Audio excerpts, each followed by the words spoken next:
Assalamualaikum warahmatullahi wabarakatuh.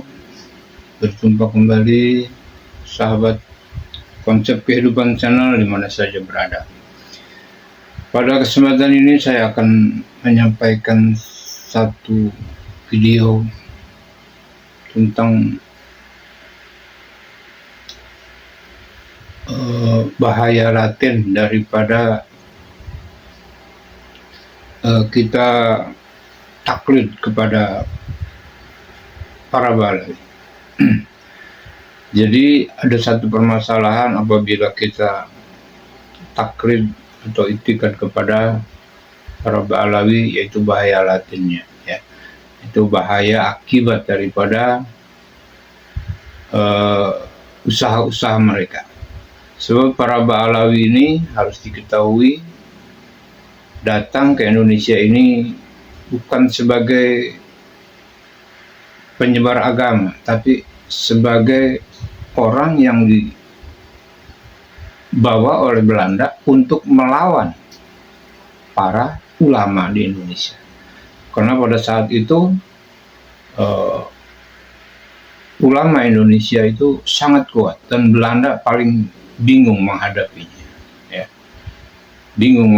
Maka akhirnya Belanda punya taktik dan punya cara membawa, dan inilah bahayanya apabila kita taklid kepada, percaya atau manut kepada para Balawi saat ini, ya. Sebab pada saat ini para Balawi ini terus menanamkan doktrin-doktrin, harupat-harupat, ya, dan halusinasi seolah-olah mereka ini betul-betul memang keturunan Rasulullah, yang sebenarnya bukan, ya.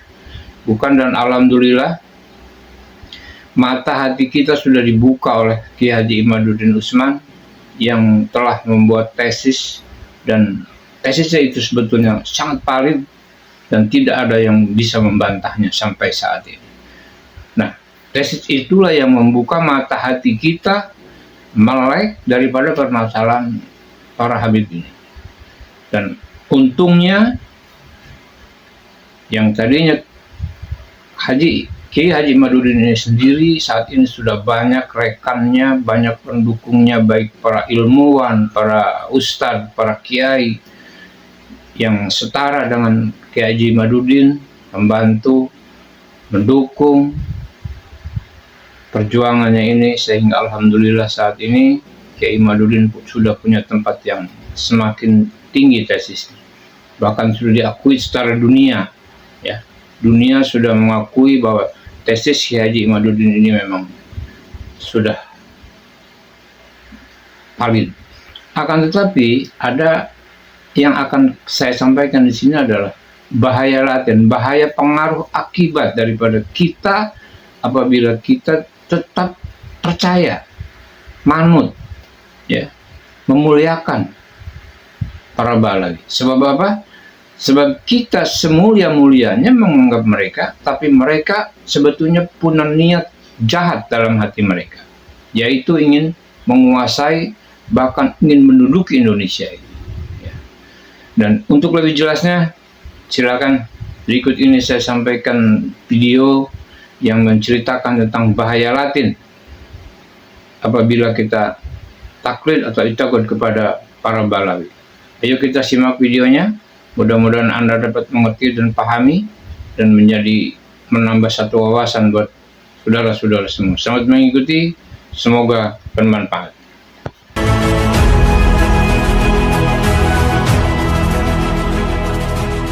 Teman buku tua yang viral di jejaring media sosial. Di samping kertasnya yang sudah usang dan menguning, ejaan lama dalam tulisan pada lembar halaman ini meyakinkan kita semuanya bahwa buku ini memang sudah sangat tua. Tetapi bukan itu yang menjadi persoalan, sehingga kita harus sama-sama memperhatikan lembaran usang ini.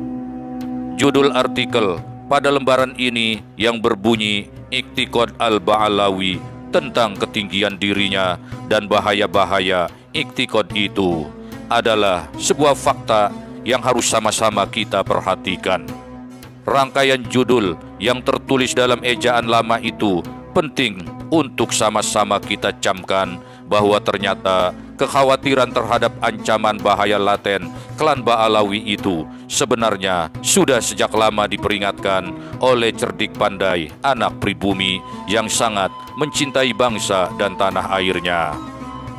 Meskipun tidak terlacak secara jelas dari mana atau persisnya dari buku apa asal-muasal selembar dokumen ini, namun bisa jadi ini terkait dengan apa yang disebut sebagai dokumen bahaya taklid kepada Habib Ba'alawi seperti yang disinggung dalam buku berjudul Sejarah Islam di Indonesia karya Dr. Muhammad Ali. Dengan demikian, terungkap pula fakta bahwa jauh merentang waktu sebelum Kiai Haji Imaduddin Usman Al-Bantani membangunkan kita semua akan ancaman bahaya laten klan Ba'alawi, maka tindakan serupa ini sejatinya pernah dilakukan oleh seorang anak bangsa yang lain.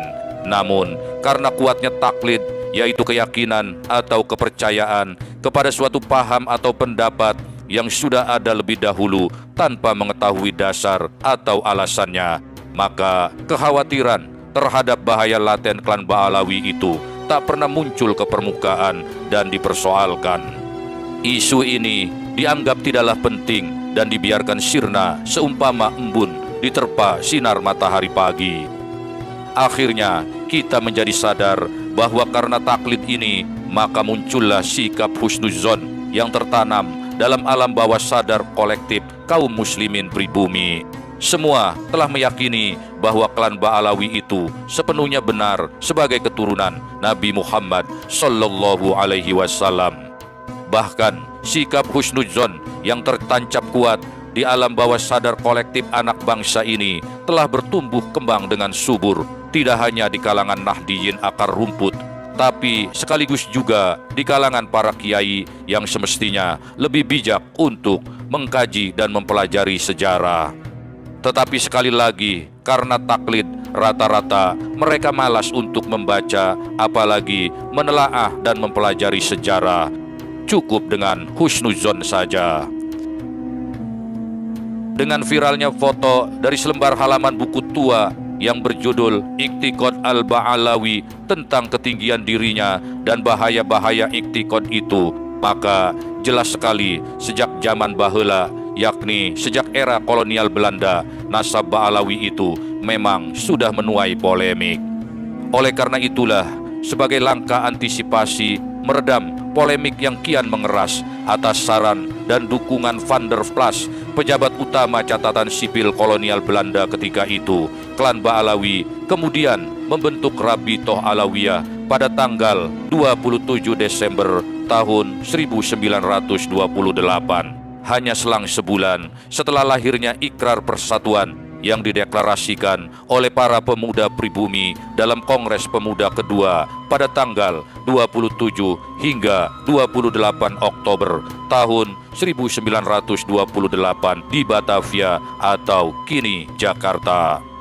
Inilah momentum yang dikenang dan diperingati oleh seluruh bangsa Indonesia sebagai Hari Sumpah Pemuda. Sementara itu, klan Ba'alawi merasa terancam atas ikrar persatuan ini, sehingga mereka dengan terburu-buru membentuk Rabitoh Alawiyah sebagai suatu langkah kontra intelijen. Tak lama setelah mendirikan Rabitoh Alawiyah, para Ba'alawi pun segera menyusun kembali silsilah atau pohon keluarga mereka dengan maksud untuk membuktikan bahwa nasab mereka adalah benar tersambung kepada Nabi Muhammad Sallallahu Alaihi Wasallam. Tak cukup hanya sampai di situ. Dengan fasilitas dan kemudahan yang diberikan oleh kolonial Belanda, mereka juga mengumpulkan dokumen-dokumen historis dan kitab-kitab kuno yang berasal dari negeri leluhur mereka, Hadramaut, Yaman. Selanjutnya, mereka pun tak lupa mulai menulis buku-buku tentang sejarah dan perjuangan leluhur mereka. Kerja politik mereka ini terjalin dengan sempurna. Setelah buku-buku dan artikel untuk membela nasab dan membangun glorifikasi klan mereka tersaji dan diedarkan secara massal, terutama di kalangan pesantren, mereka juga mulai membangun koalisi dengan ulama atau tokoh masyarakat lain yang memiliki pengaruh. Mereka juga mengirimkan perwakilan kepada kolonial Belanda untuk meminta bantuan membangun jaringan dengan kalangan umat Muslim secara luas. Lahirlah para kapiten Arab.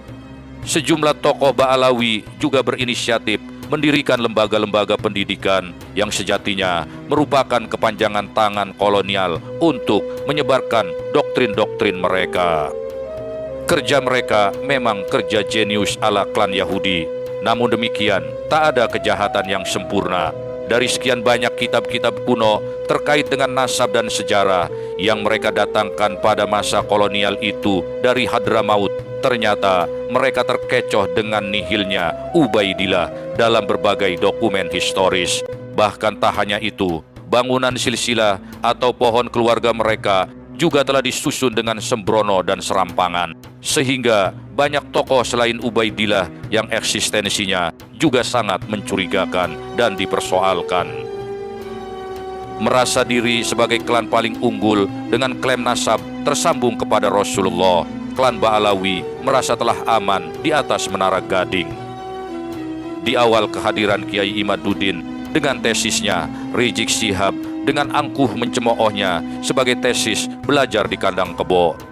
Sedangkan Taufik Assegaf, sang ketua Rabitoh Alawiyah, meremehkan tesis Kiai Imad dengan menyamakannya hanya seumpama suara jangkrik yang terdengar kencang oleh karena diberi mic dan speaker. Yang pada akhirnya terjadi di penghujung nasabnya yang telah rungkat, tak hanya Rizik dan Taufik yang dilanda nestapa, tetapi semua klan Ba'alawi kini tak dapat tidur dengan nyenyak. Nasab palsu mereka menjadi bulan-bulanan, dan segala tingkah pola mereka menjadi materi roasting warganet. Apakah Ba'alawi akan melempar handuk sebagai tanda menyerah kalah? Jangan pernah kita mengharapkan demikian. Mereka tidak akan pernah sudi mengalah, apalagi sampai membuat suatu pernyataan yang mengakui bahwa nasabnya palsu, sebab mereka sudah taklid buta dengan nasabnya. Tinggal kita, warga pribumi, yang harus sama-sama saling mengingatkan dan membentengi diri dari ancaman bahaya laten klan Ba'alawi. Dokumen dari halaman buku tua ini menulis demikian: suatu umat atau golongan yang sudah berkepercayaan dan berkeyakinan bahwa kaum Ba'alawi adalah suatu golongan yang lebih mulia, yang harus dihormati lebih dari lain-lain golongan di atas bumi ini karena turunannya saja, maka umat atau golongan itu tidak akan mendapat kemajuan dunia dan akhirat. Taklid dan husnuzon pada klan Ba'alawi sama saja dengan membelenggu kebebasan berpikir sebab tidak mempertimbangkan pendapat lain. Ini potensial akan menjadi sebab kesesatan. Syekh Abdul Qadir Al-Jailani berfatwa bahwa kita harus menekankan pentingnya mencari kebenaran dan tidak terlalu bergantung pada silsilah. Sementara Imam Al-Ghazali mengingatkan akan bahaya taklid buta dan pentingnya mencari kebenaran melalui penelitian dan pemahaman.